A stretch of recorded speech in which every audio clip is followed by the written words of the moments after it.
स्वागत है आपका उत्तराखंड के बुलेटिन में। मैं हूं आपके साथ यशी शुक्ला। रुक करेंगे खबरों का, लेकिन उससे पहले नजर डालेंगे सुर्खियों पर।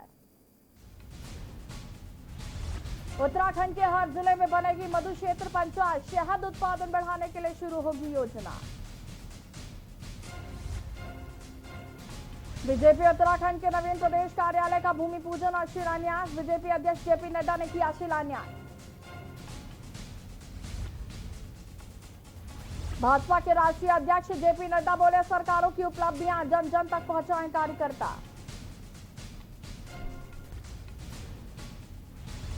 बीजेपी के नवीन प्रदेश कार्यालय का भूमि पूजन। सीएम ने कहा कि पार्टी का नया भवन संस्कृति और वास्तुकला की झलक को प्रदर्शित करेगा। कर्मचारियों के उत्पीड़न के खिलाफ हरीश रावत ने की सिद्धपुर की परिक्रमा। कहा, भाजपा के शब्दकोश मजदूर नहीं। सेना का चिनीक हेलीकॉप्टर पहुंचा केदारनाथ। क्रैश हुए MI-17 का केबिन पहुंचाया गौचर।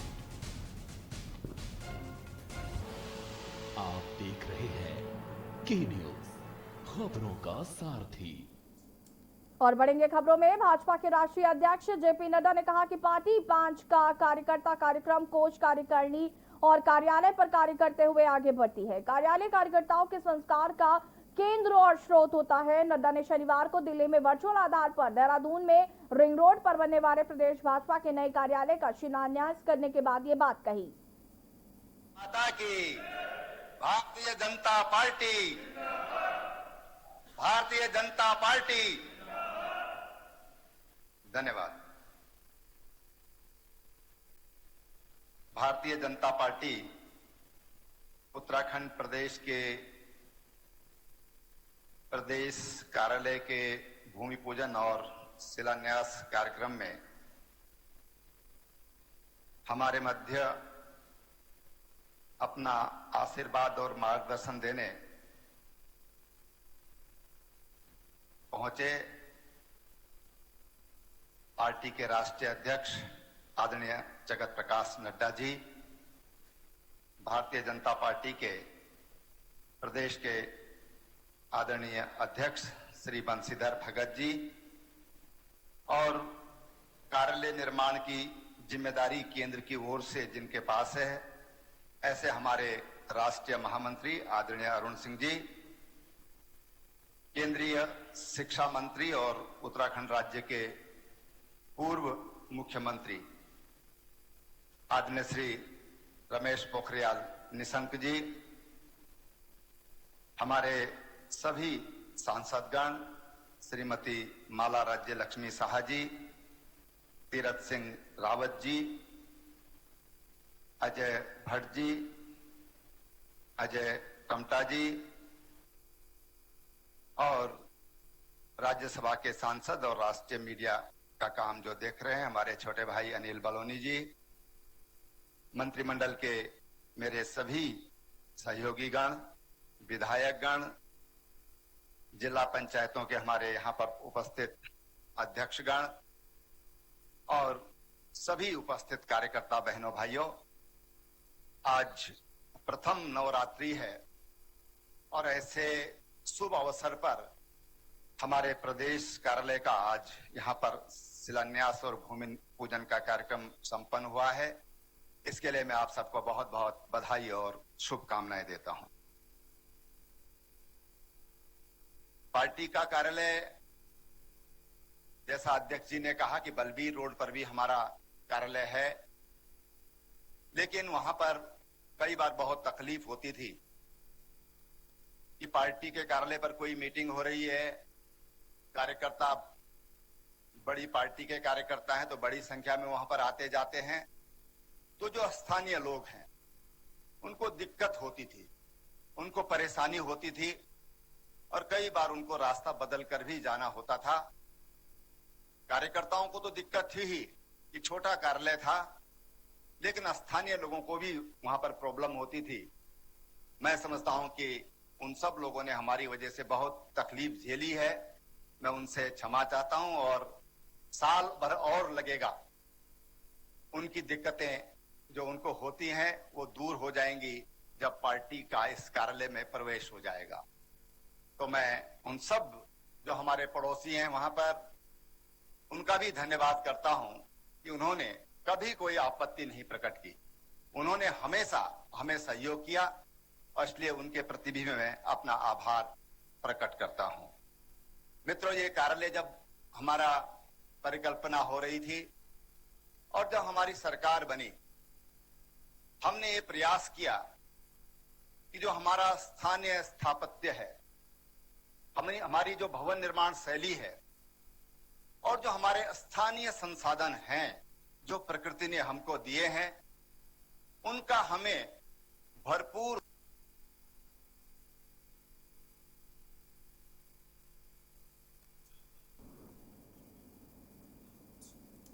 वायुसेना के चिनूक हेलीकॉप्टर ने केदारनाथ धाम में स्थित MI-17 हेलीपैड पर सफल लैंडिंग की। पिछले कुछ दिनों से चिनूक के लिए हेलीपैड को तैयार किया जा रहा था और ये चिनूक हेलीकॉप्टर साल 2018 में केदारनाथ मंदिर के पीछे स्थित MI-17 हेलीपैड पर लैंडिंग करते समय क्रैश हुए वायुसेना के MI-17 हेलीकॉप्टर के मलबे को अपने साथ ले जाएगा। बता दें कि 2018 में केदारनाथ मंदिर के पीछे स्थित MI-17 हेलीपैड पर लैंडिंग करते समय वायुसेना का MI-17 हेलीकॉप्टर क्रैश हो गया था।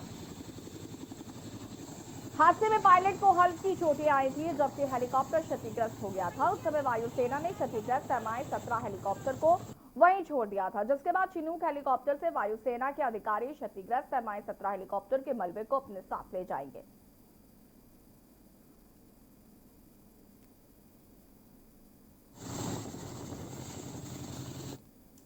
खबर रुद्रप्रयाग से है। जिला मुख्यालय से 4 किलोमीटर की दूरी पर कोटेश्वर माधवाश्रम अस्पताल परिसर में संचालित जर्मन हैंगर से हटा दिया गया है। स्वास्थ्य विभाग ने इसको हटाने का प्रस्ताव जिला प्रशासन को दिया और प्रशासन द्वारा स्वीकृति मिलने के बाद इसे हटाया गया। बता दें कि कोटेश्वर में कोविड-19 संक्रमण के मरीजों के लिए अस्पताल के अंदर आइसोलेशन की सुविधा उपलब्ध थी। साथ ही बिना लक्षण के मरीजों के लिए अस्पताल परिसर में करीब 250 बेड का जर्मन हैंगर लगाया गया था। गाइडलाइन के मुताबिक बिना लक्षण के मरीजों को होम आइसोलेशन की स्वीकृति मिलने से अब जर्मन हैंगर की आवश्यकता कम महसूस हो रही थी।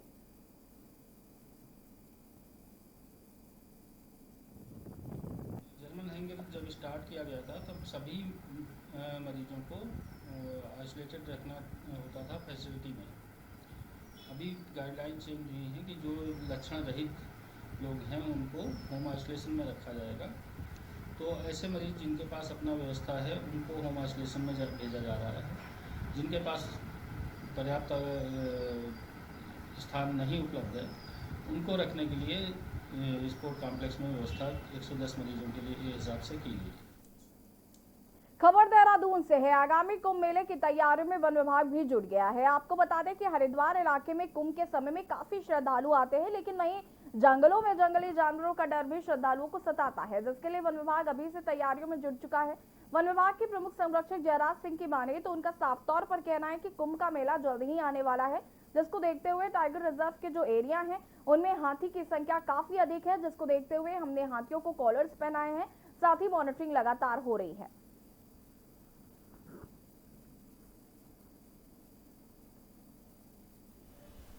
देखिए, ऐसा है कि कुंभ आ रहा है तो हमारी बड़ी कंसर्न है, क्योंकि इधर हरिद्वार की तरफ और राजाजी टाइगर रिजर्व के जो एरियाज है वहाँ पे एलिफेंट की पॉपुलेशन बहुत ज़्यादा है। तो हम ये कर रहे हैं कि जो हर्ड के लीडर्स हैं उनको हम कॉलर पहना रहे हैं।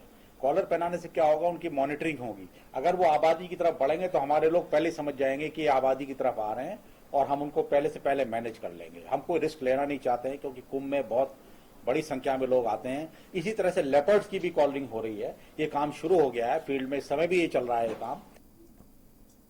न्याय की देवी कोटगाड़े देवी मंदिर के कपाट शनिवार को पूजा अर्चना के बाद भक्तों के लिए खोल दिए हैं। कोरोना के कारण पिछले 7 माह से मंदिर के कपाट बंद किए हुए थे। प्रथम नवरात्र पर मंदिर के कपाट खुलते ही भक्तों की भीड़ लगनी शुरू हो गई। मंदिर कमेटी के द्वारा पूजा अर्चना के लिए पहुंचे भक्तों को सामाजिक दूरी बनाकर लाइन में खड़ा करते हुए सैनिटाइजर और मास्क का प्रयोग करने की अपील की।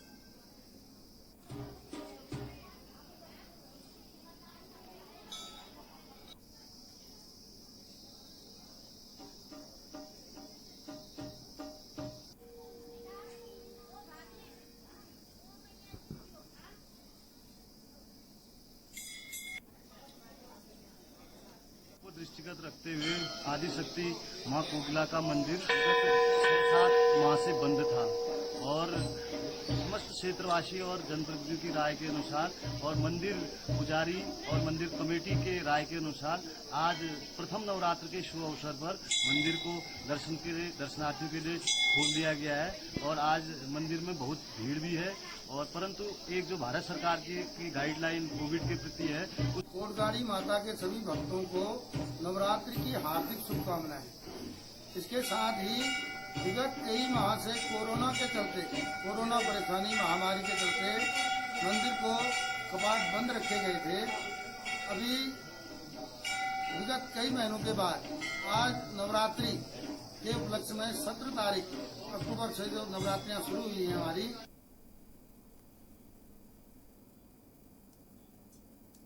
देहरादून हवाई अड्डे के मार्ग पर दृष्टिकोण समिति के मोहित उनियाल और उनके तमाम समर्थक भारत सरकार, राज्य सरकार और पर्यावरण मंत्रालय के खिलाफ सांकेतिक धरने पर बैठे।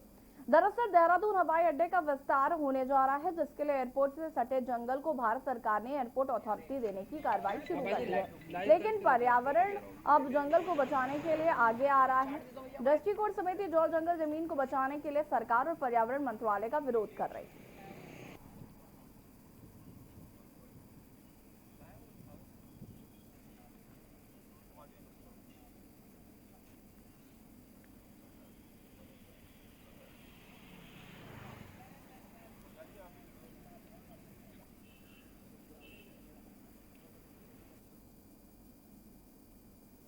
यहाँ एक सांकेतिक धरना दे रहे हैं एयरपोर्ट के नजदीक।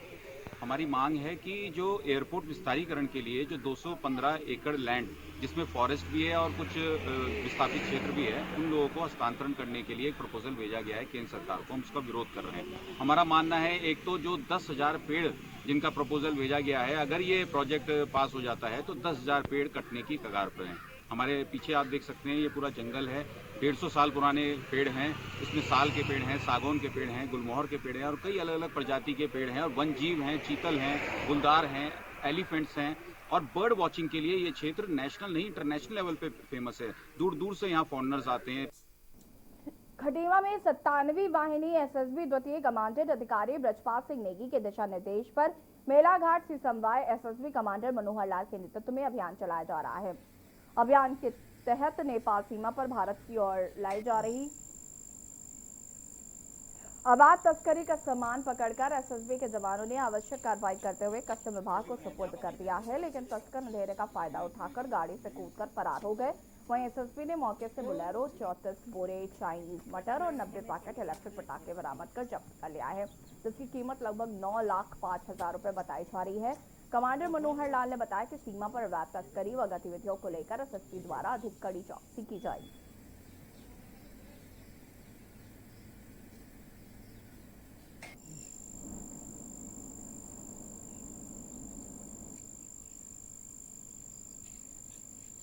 हमारे जवान बहुत अच्छी मेहनत के साथ इस कार्य को कर रहे हैं, जो कि बाहर से गाड़ियां ला करके नेपाल से जो सामान हमारे अंदर आकर के इंडिया में जो बिक्री हो रहा है, जहाँ इंडिया का माल जो नेपाल में बिक्री हो रहा है, उस पर रोक के लिए हम ये सारा कार्य कर रहे हैं। बनाया है, सीजन मेमो तैयार किया गया है। ये 9,01,000 का इसकी कीमत बनी है। खबर देहरादून से है। मुख्यमंत्री त्रिवेंद्र सिंह रावत ने प्रदेशवासियों को शारदीय नवरात्रि की शुभकामनाएं देते हुए सभी को सुख समृद्धि एवं मंगलमय जीवन की कामना की। नवरात्रि पर्व की पूर्व संध्या पर जारी अपने संदेश में मुख्यमंत्री त्रिवेंद्र सिंह रावत ने कहा कि नवरात्रि में मां दुर्गा के विभिन्न स्वरूपों की उपासना का विशेष महत्व है। भारतीय संस्कृति के मातृशक्ति के सम्मान की गौरवमयी परंपरा का यह महत्वपूर्ण आधार भी रहा है। उन्होंने कहा कि नवरात्रि का पर्व हमें मातृशक्ति के आराधना तथा सम्मान की प्रेरणा देता है। समाज में नारी के महत्व को प्रदर्शित करने वाला ये पर्व भारतीय संस्कृति की महान परंपरा का भी प्रतीक है। मुख्यमंत्री ने कहा कि नवरात्रि में कन्या पूजन की परंपरा भी बालिकाओं के सम्मान से जुड़ा विषय है। प्रदेशवासियों से नवरात्रि के अवसर पर आयोजित होने वाले कार्यक्रमों में कोविड-19 के लिए निर्धारित मानकों का अनुपालन करने की अपेक्षा है। इसके बाद दशहरा, दीपावली, छठ पूजा, ईद आदि उत्सव आएंगे। आप इन सभी त्योहारों को पूरी श्रद्धा और उत्साह से मनाएं, परंतु कोविड-19 संक्रमण से अपना प्रिय भाइयों बहनों, राज्य सरकार आप सभी के सहयोग से कोविड-19 से लड़ाई लड़ रही है। अभी तक हम कोरोना को कुछ नियंत्रित रख पाने में सफल रहे हैं। मैं आप सभी से अनुरोध करना चाहता हूं कि आने वाला समय चुनौतियों भरा रहने वाला है। अनलॉक 5 में केंद्र सरकार की गाइडलाइन के अनुसार काफ़ी चीज़ों को खोला गया है। इससे प्रदेश में श्रद्धालुओं और पर्यटकों की आवक में बढ़ोतरी हुई है। त्योहारों के सीजन को देखते हुए हम सभी को विशेष सतर्क और सावधान रहना है। जल्द ही पावन नवरात्रि पर्व की शुरुआत होने जा रही है। इसके बाद दशहरा, दीपावली, छठ पूजा, ईद आदि उत्सव आएंगे।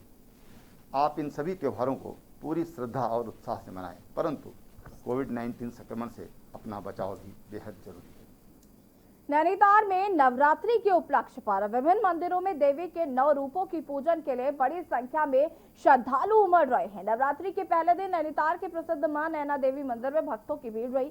नैना देवी मंदिर में मां दुर्गा के साक्षात नयन विराजमान हैं और कहा जाता है कि मां दुर्गा बिना कुछ मांगे ही भक्तों की सभी मुरादें पूरी करती हैं।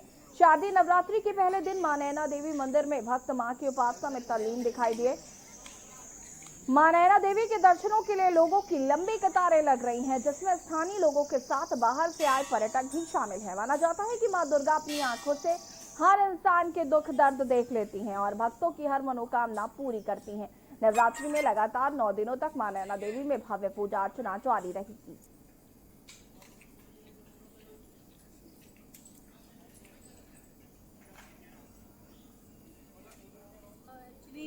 मैंने यहाँ सुन रखा था काफ़ी कुछ इस मंदिर के बारे में। मैं पहली बार ही आई हूँ यहाँ और लखनऊ से आई हूँ और काफ़ी मान्यता मैंने यहाँ की सुनी हुई है, तो इसीलिए हम सब फ्रेंड सर्कल हम लोगों ने प्रोग्राम बनाया कि यहाँ आने का। और बहुत ही खूबसूरत है, बहुत ही खूबसूरत है यहाँ पे। हम लोग दर्शन किए हम लोगों ने नैना देवी मंदिर के।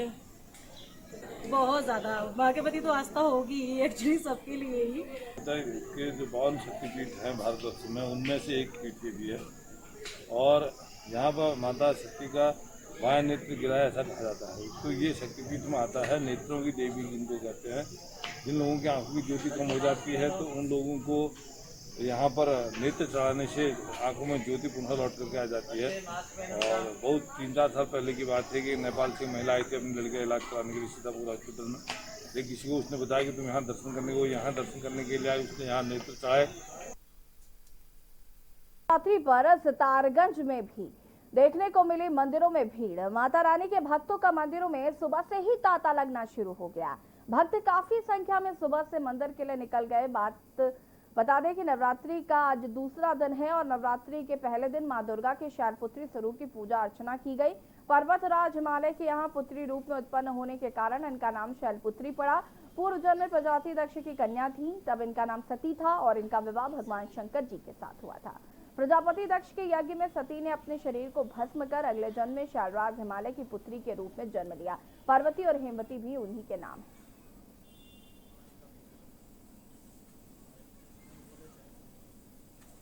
एक चैत्र नवरात्रि, दूसरी शरद जो अभी चल रही है शरद नवरात्रि। इस शरद नवरात्रि का विशेष महत्व होता है महिलाओं के लिए, कन्याओं के लिए, सभी मतलब जो हैं हमारे समाज के लिए, हिंदुत्व समाज के लिए बहुत ही महत्वपूर्ण है।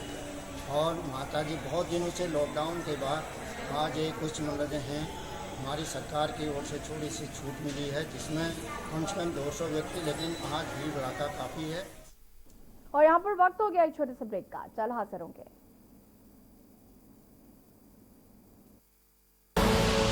आप देख रहे हैं के न्यूज, खबरों का सारथी। GGS Education Group launches 20% discount on academic fee of courses MBA, BBA, BCA, BFSI and GM, D Pharma, B Pharma. Offers best infrastructure, best transport facility, best academic service and best placement service. Register today to avail 20% discount. Call 9971 496 497 or visit the campus Kanpur Lucknow Highway near Unnao. GGS Education Group. Corona संकट काल में के news India की देशवासियों से appeal है कि हम जाति धर्म को भूलकर कोरोना को हराने में एक साथ खड़े हों। जरूरतमंदों की मदद करें। कोरोना के खिलाफ जंग में हम अपना योगदान दें। हम सब मिलकर लड़ेंगे और मिलकर जीतेंगे। आप देख रहे हैं के न्यूज, खबरों का सारथी।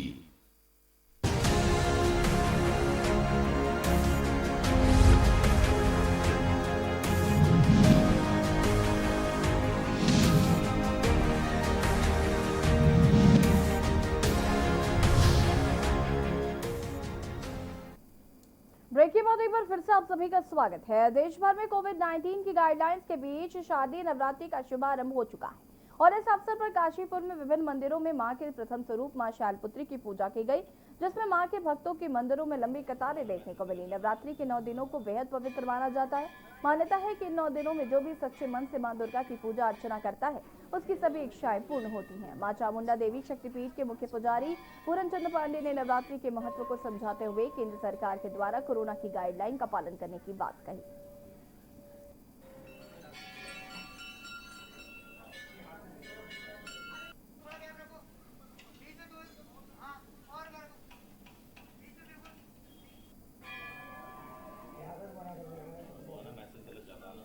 लोग चाहते हैं कि हम लोग माता के दर्शन करें, लेकिन हम सोशल डिस्टेंस का पालन भी करें और माता के दर्शन का लाभ उठाएं सब लोग।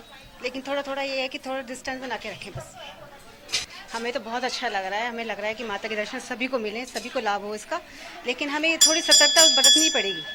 हमें पूरी तरह से इस चीज़ का पालन करना चाहिए क्योंकि सभी भक्तजन हैं तो सभी को आना चाहिए, लेकिन कोविड-19 की जो दूरी का है, सोशल डिस्टेंसिंग का जो है, उसे पूरी तरह से पालन करना चाहिए हमें।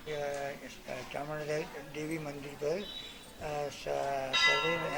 शरद ऋतु की नवरात्रों का प्रारंभ हुआ है। कोविड-19 के चलते हुए विशेष रूप से भक्तों को आगाह किया गया है कि मतलब मास्क पहन के हमें सोशल डिस्टेंस दूरी रखें और मंदिर में पिछली 9 दुर्गों के बंद होने से भक्त लोग धीरे धीरे जो हैं श्रद्धालु आ रहे हैं। और बोलिए क्या करना है, मैं तो बोल पाए। नैनीताल के जिला कलेक्ट्रेट परिसर में मुख्य चिकित्सा अधिकारी के नेतृत्व में कोरोना टेस्टिंग कैंप लगाया गया। टेस्टिंग कैंप में कलेक्ट्रेट परिसर में काम करने वाले सभी कर्मचारियों और उनके परिजनों के टेस्ट किए गए। मुख्य चिकित्सा अधिकारी के.एस. धामी ने बताया कि अस्पताल प्रशासन रोजाना 100 लोगों की टेस्टिंग कर रहा है।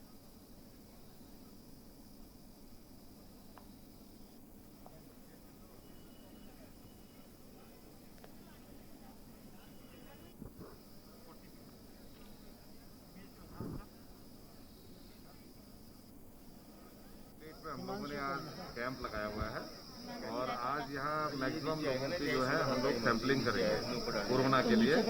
RT-PCR टेस्ट करेंगे। कितने लोग लगभग? कम से हमारा टारगेट 100 से 150 लोगों का है। जितने लोग भी आएंगे सभी का करेंगे परिवार के साथ। जनता से भी यही अपील कर रहे हैं कि मैक्सिमम लोग अस्पताल आए और अपना आकर के टेस्ट कराएं, डरे नहीं, टेस्ट कराएं। टेस्ट करा के उनको सुविधा होगी, अगर कोई इलाज की जरूरत होगी तो उनको इलाज मुहैया कराया जाएगा।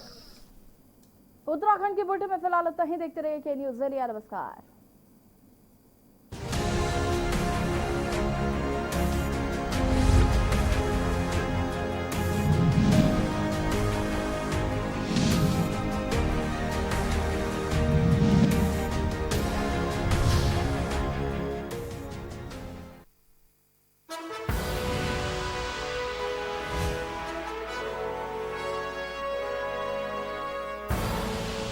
आप देख रहे हैं के न्यूज़, खबरों का सारथी। लम्हे छोटे से ये जिंदगी से भरे, इन्हें हाथों में भर ले और जी ले जरा। मुसाफिरा तू है चला, मुसाफिरा रे। छोटे छोटे लम्हों का अनोखा सफर, कमला पसंद, अनोखा स्वाद। कोरोना संकट काल में के न्यूज इंडिया की देशवासियों से अपील है कि हम जाति धर्म को भूलकर कोरोना को हराने में एक साथ खड़े हों। जरूरतमंदों की मदद करें। कोरोना के खिलाफ जंग में हम अपना योगदान दें। हम सब मिलकर लड़ेंगे और मिलकर जीतेंगे। क्या है भरण पोषण की परिभाषा? भरण पोषण पर किनका है हक? बेऔलाद किससे पाए अपना हक? भरण पोषण न करने पर क्या है दंड? भरण पोषण की क्या होगी राशि? बुजुर्गों का हक ऐते रख। कीजिए सवाल, जानिए अधिकार। 0512 239 0031 और 0512 239 0032। हमारी खास पेशकश वकील आपका में रविवार दोपहर 3 बजे सिर्फ के न्यूज इंडिया पर। जब आपकी सोच को अंधेरा घेर लेता है और सिस्टम भी मुंह फेर लेता है, जब वादों की परतें खुलने लगती हैं और हारी उम्मीदों का ऊंचा ढेर लगता है, जब सड़क पर एड़ी की रगड़ देखकर अब तक जो भी हुआ सब बेअसर लगता है, तब चिंतन से डगर होगी आसान, मंथन से निकलेगा समाधान। मंथन।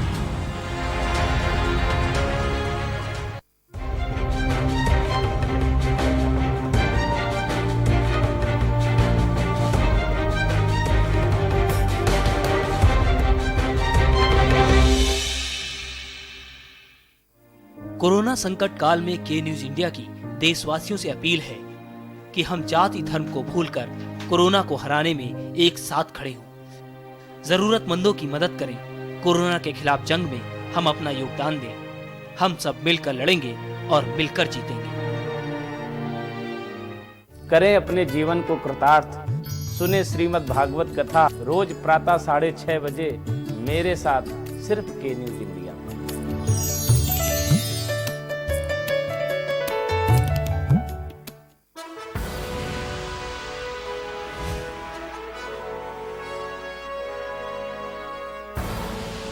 आप देख रहे हैं के न्यूज, खबरों का सारथी।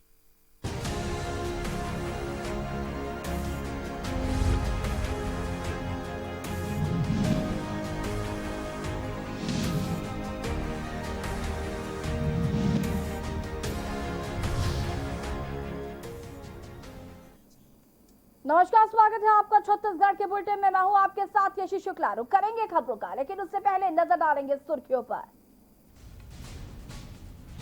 आज से नवरात्रि की शुरुआत। मंदिरों में भक्तों की भारी भीड़, सोशल डिस्टेंसिंग का रखा जा रहा ध्यान। पीएम मोदी ने दी बधाई।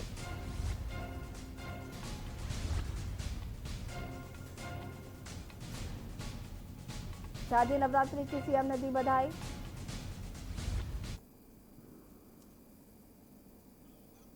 बढ़ेंगे खबरों में। कोरबा जिले के कटघोरा वन मंडल में एक हाथी की मौत हो गई। ग्रामीणों ने हाथी को मृत पड़े देखा तो जानकारी वन विभाग की टीम को दी गई। सूचना पाते ही टीम मौके पर पहुंची और हाथी के शव की जांच की। अफसरों ने अंदेशा जताया कि केंदई वन परिक्षेत्र के लमना के तालाब में डूबकर हाथी ने दम तोड़ दिया। प्रदेश में पिछले कई महीनों से रायगढ़, बलरामपुर, जशपुर और कोरबा से हाथियों के दम तोड़ने की खबरें सामने आ रही हैं।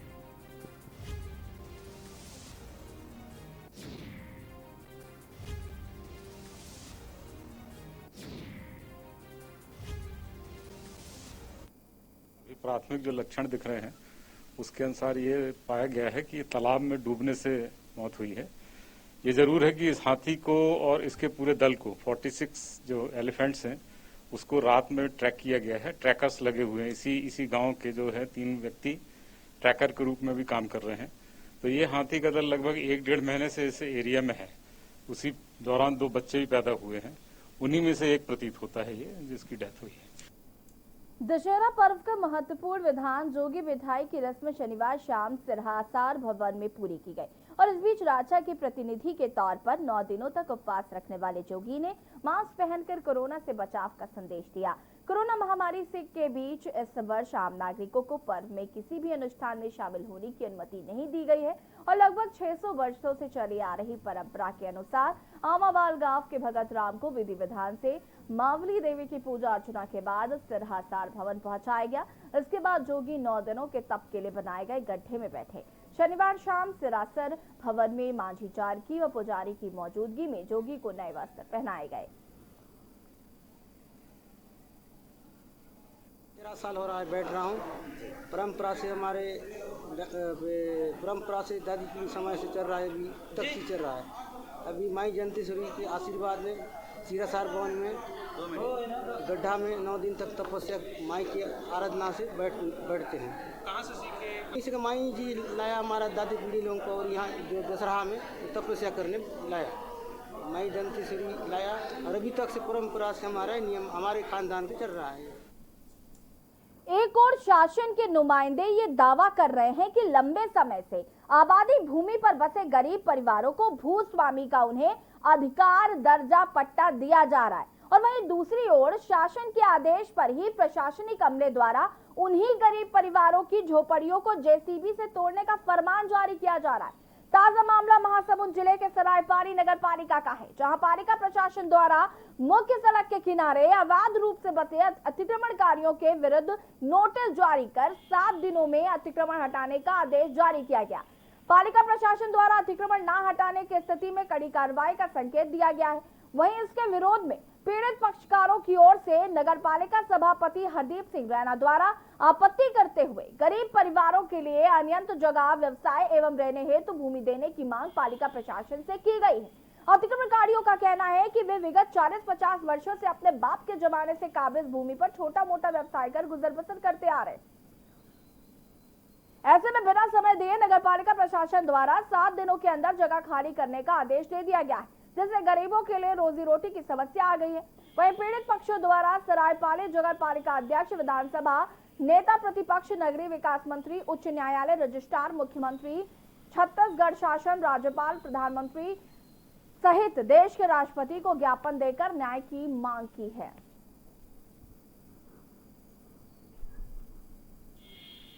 हम लोग दुकान खोले, अपना होटल है, है ना, साइकिल में बनाते हैं, और हम लोग को नोटिस मिला नगर पालिका से कि दुकान हटा दिया जाए। कब नोटिस आया है आपके पास? ये हमको 10 तारीख को आया है जी, और आज लास्ट डेट है जी। तो नोटिस में क्या लिखा है? उसमें लिखा है सर कि तत्काल तोड़ दिया जाए, दुकान को तोड़ दिया जाए। हाँ जी। तो क्या देखिए, हमारे द्वारा आंदोलन किए जाने के बाद शासन ने उसमें राशि स्वीकृत की है मरम्मत हेतु जी, लेकिन स्थानीय प्रशासनिक अधिकारी मनमानी कर रहे हैं, और ऐसा स्पष्ट दिखाई दे रहा है कि वे लोग भ्रष्टाचार कर रहे हैं मुरुम और मिट्टी डालकर। जो पीडब्ल्यूडी विभाग द्वारा मुरुम मिट्टी सरायपाली के मुख्य मार्ग में डाली गई है, उससे उड़ने वाली धूल और बरसात में होने